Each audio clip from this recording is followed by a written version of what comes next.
ایک سنار نے گلی میں ایک یتیم چھوٹے سے بچے کو گھومتے دیکھا تو سنار بے اولاد تھا، بچے کو اٹھا کے گھر لے آیا۔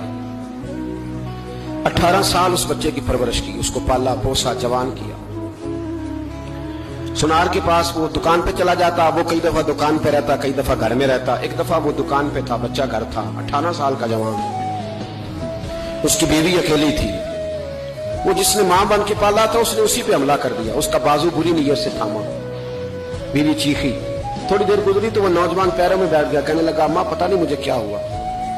شام کو سنار آیا، بیوی چیخنے لگی، چلانے لگی، کہنے لگی آج عجیب بات ہوئی، جس کو میں نے جگر کا خون دے دے کے پالا اسی نے گندی نظر ڈالی۔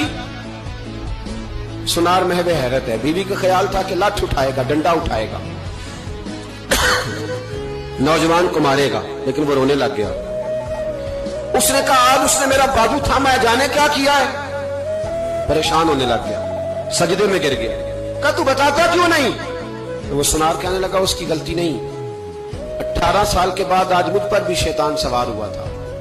ایک عورت آئی تھی، وہ اپنے بازوؤں میں چوڑیاں پہننا چاہتی تھی تو میں نے بھی گندی نظر سے ہاتھ ڈالا تھا، رب کریم نے مجھے فوراً اس کی سزا دی۔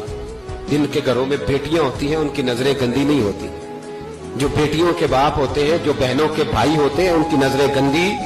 اور اگر تو ٹیلی فون کرتا ہے، تو کسی عورت کے ساتھ تعلق رکھتا ہے تو یہ بات لکھ لے، امام فخر الدین رازی 1، علامہ اسماعیل حقی 2، ملا جلال الدین رومی 3، امام خازن 4، امام جلال الدین سیوطی 5 حدیث کے استاد اور محدث لکھتے ہیں کہ اگر تو کسی پر گندی نظر ڈالے گا تو تیرا گھر بچ سکتا، یاد رکھ نہیں بچے گا، اس لیے کہ تیری نظر کسی کی بیٹی کو بیٹی سمجھ تاکہ تیری بچی کا پردہ قائم رہے، کسی کی بہن کو یہ کیا بات ہوئی کہ تو جتنا مرضی گند معاشرے میں پھیلاتا رہے تیرا گھر بچا رہے، یہ کیسے ہو سکتا ہے؟ فَإِنَّ لَهُ مَعِيشَةً ضَنْكَ، اللہ فرماتا ہے زندگی تنگ ہو جائے گی تیرے لیے مشکل، تو ڈھونڈتا پھرے گا کہ میں مرنے کو جگہ تلاش کروں۔